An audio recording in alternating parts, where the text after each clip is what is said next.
Well, I'm excited about this one right here. We went ahead and planted Kentucky bluegrass, the blue heat over here, mixed it with Bermuda grass so we can match up on this side, and we'll have it an entire Bluemuda front yard here at the shop. I know, Pete, what in the world are you thinking? It's June. Who in their right mind is going to plant Kentucky bluegrass seed in June? Well, that would be me.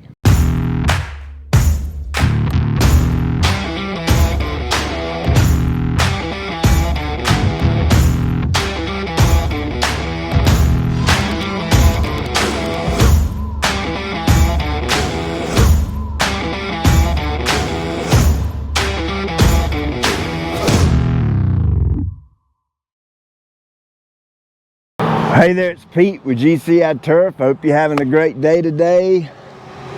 It's a little bright out, hot, sunny, dry. Maybe getting a little rain this evening. I really hope it comes. And I know most of you's used to looking at the shop yard here and seeing this really good looking piece of ground. It's got some really cool stripes. So, you know, I've showed you several different striping patterns on this right here, and we've mowed and we've striped and we've striped and we've mowed, and we've just went crazy out here and made this thing look as good as I can possibly make it look. And now all of a sudden half of the front yard is dead as a hammer. Well, what the heck happened, man? Look, don't worry, I'm a trained professional, okay? I got this under control. I got a grip on it. So when we originally planted this out here, we planted the entire thing in Bermuda grass. It all come up that first summer, looked incredibly good, smoking hot, striping like its mind is bad, just really loving life. And then that fall, and on this right side, and skint the Bermuda down to the ground, and then I overseeded it with Kentucky bluegrass, and that combination of the warm season turf and the cool season turf living simultaneously on the same patch of ground, bluegrass and Bluemuda. So that's what we got right here. And then on the left side, we did what was kind of traditional for athletic fields. And what that is we overseed the Bermuda with ryegrass, okay? That gives you color during the winter, and you don't have to look at a paper sack brown yard all winter long. If we wanted to do this textbook over here, about the 3rd, 4th week of April, beginning of May, sometime in that time period, I would have went ahead and sprayed out the ryegrass, okay? Went ahead and got it gone, smoked it off. That way it opens the door for all that Bermuda that's there to kind of fill back in. Well, I'm stubborn, I'm hard-headed, all those things that, you know, sometimes it's not good to be. So I left the ryegrass until about 2 weeks ago, which was about mid-May. And of course the ryegrass was thumping. I mean, it was rocking and rolling, jamming.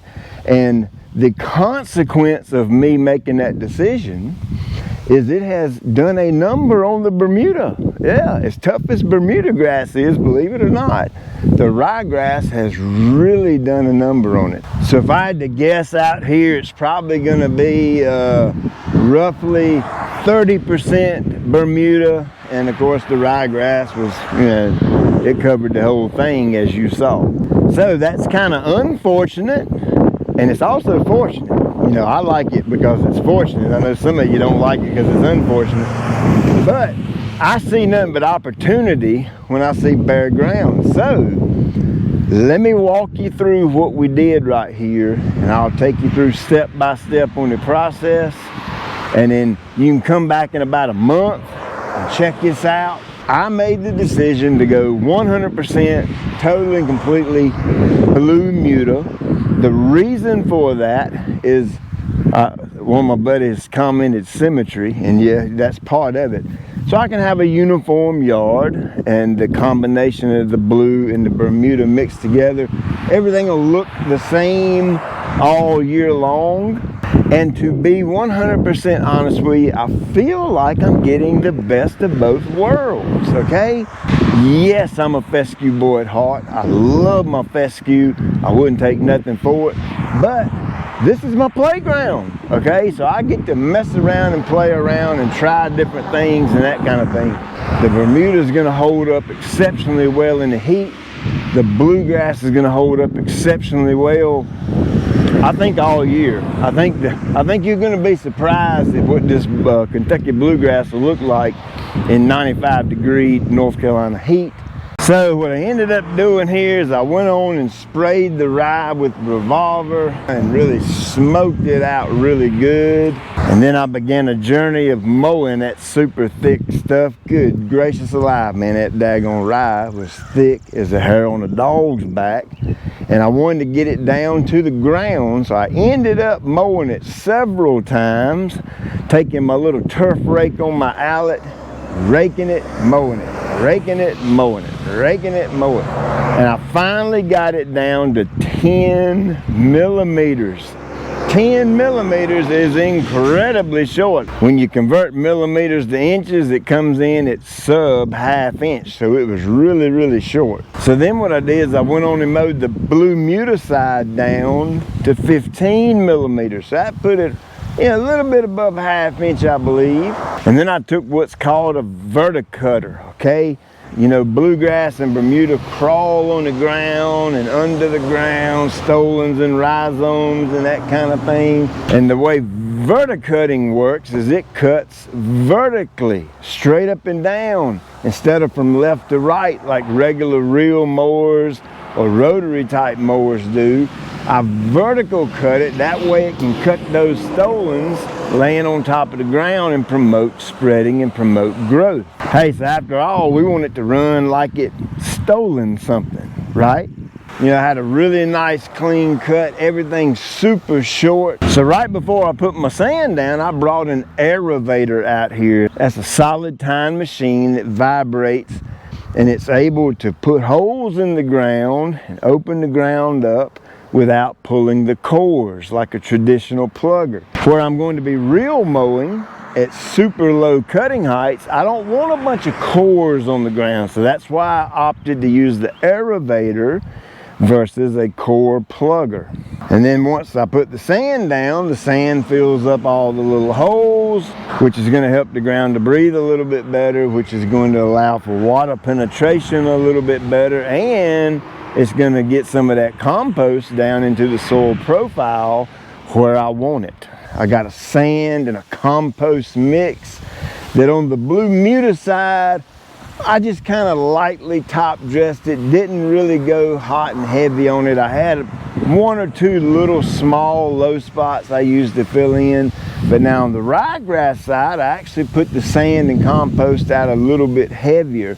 For whatever reason, that side had a few more low spots than the Bluemuda side, so I needed a little more sand, and plus I wanted to use the sand and the compost mixture to kind of create somewhat of a seed bed, because my next step in the process, I went on and put down some Bermuda grass seed, and I went on and put down the blue heat. The blue heat's my mixture of the Kentucky bluegrass, 3 super dark green varieties, very heat tolerant. So I'm excited to see how that plays out. So what I did is I took and mixed those 2 seeds together, and I'm able to do that because the seeds are pretty much the same size.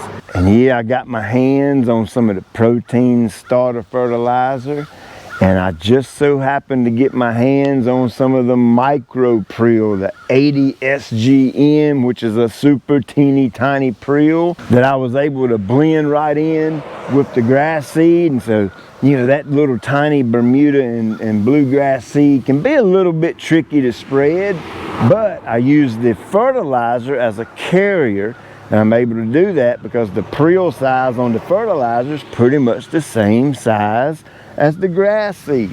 No, the protein starter fertilizer isn't ready yet, but it will be just in time for aerating overseeding this fall. And yes, I'm working real hard with them because I really want that micro prill to have it to offer. I had a few irrigation heads right down the center here that had sunken a little bit. So I just took a minute, raised those up, and got them back flush with the ground. And yeah, I went on out there and I spread my grass seed, used my drop seeder around the edges so I can create those nice, tight, clean lines. Then I used my little earthway spreader. And I gotta say, that thing pushes like a champ on this short grass. It pushes pretty good in my tall fescue, but man, it is an absolute breeze to use it on a shortcut lawn. Now once I put my grass seed out, everything was like I wanted it. I went back and sprayed everything down with some cow tide and some CK, mixed them right together in the same tank and went at it. And the reason I chose those two products, both are good for stress, and I wanted that in the ground, ready for the plant, because I've got some baby Kentucky bluegrass that's going to be coming up in 5 or 6 or 7 days. And man, I'm gonna tell you what, it's gonna be hot. Yeah, I got some water I can put on it, but that still doesn't do away with the fact that we're going into summer. You know what I mean? It's crazy to think that you plant Kentucky bluegrass going into summer. We'll just have to wait and see what happens, right? Make sure you follow me on my Instagram at GCI Turf Services, and I tend to take more pictures and stuff like that, more real-time deals, and you know, I can show the progress on there, so go check me out over there. You can also like, subscribe, and share to my YouTube channel, and of course, you know, we'll keep an eye on this. It's gonna probably be a month before I actually mow it again, and if you subscribe to the channel, you'll see when I post the video, and so you can see the update and the progress on this. Now my watering schedule is going to be pretty extensive. I'm going to run the irrigation once an hour. I'm going to run it 5 minutes a zone. I'm going to run it throughout the entire day. And the goal is to keep the top of the ground nice and moist, even a little bit on the wet side, okay? Because Bermuda grass seed likes it to be a little bit wet. Is that going to affect the Kentucky bluegrass? Probably not. Now, while I had the fertilizer spreader out, I went on and fed the Bluemuda side. You know, I need that turf to push up through that sand and start growing again. So I went out with the Protein 2005. And I went on and put down 1 pound of nitrogen per 1,000. And yeah, I know that's kind of heavy for Kentucky bluegrass right now going into the summer. But I want to push the Bermuda, and so the Bermuda wants some food, so I feed it. How's that going to affect the Kentucky bluegrass? Well, I would imagine it would turn green and make it grow like its mind is bad. I guess we'll just have to wait and see how this works out, right? Now, if you have a cool season yard like Kentucky bluegrass or tall fescue, I do not in any way, shape, form, or fashion recommend you go putting 1 pound of nitrogen per 1,000 on your cool season turf right now in June going into the summer. I'd much rather see you use the 12024, and where you get more potassium than you do nitrogen. Now you can see right here, you know, I didn't do any type of major sand work. Yeah, I put a coating of sand on this side, but it's very, very thin. I could have realistically done 1, 2, 3, 4, 5, 6 over there, 7 over there, 8 in that corner. About 8 little low spots, okay, that I used to. That's where you see the solid patches of sand, and I just use that to level things up. Now the grass seed, I basically just put it right on top of the ground, simply because I've got sand everywhere over here, and once I run the irrigation a couple of times, you know, those little tiny seeds, they'll just kind of work their way in the sand. Of course, with Bermuda seed, I don't want it covered up all that deep anyway. You know, for the most part, I want Bermuda seed right on top of the ground. So will that affect the Kentucky bluegrass seed? Nah, probably not. You'll have to come back in about a month and check it out, and then you can see for yourself. So at the end of the day, the main reason I decided to go all Bluemuda is 1, to have a nice uniform yard. 2, so I don't have to overseed out here. Number 3, you know, it's different. You know, there's not a whole lot of Bluemuda out there that I know of, and y'all know me, I like to do things different and weird and strange, because that's, you know, a lot of people think I'm different and weird and strange, but that's another video. And number 4, I get you know, like I said, I feel like almost the best of both worlds. You know, the Bermuda's going to handle the summer heat incredibly well, and no doubt in my mind this Kentucky bluegrass is going to handle it just as well. And then when the Bermuda kind of goes to sleep in the fall and it's dormant throughout the winter, we'll still have a nice green yard. So hey, best of both worlds. Now, as part of making this decision, I had to make another decision, and I'm gonna kind of be going back on something I told you, and I owe you an apology, and I ask that you forgive me for it. Zoysia, folks, I'm not gonna put zoysia over here in the little front strip. I'm sorry, I'm not.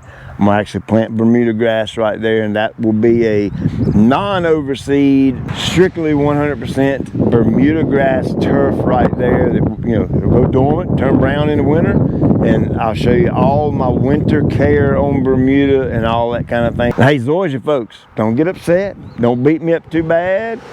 I'll find somewhere to put some zoysia grass around here, and we'll do that as well. So hey, as always, I appreciate you taking time out of your day to watch, like, subscribe, and share. Tell all your buddies.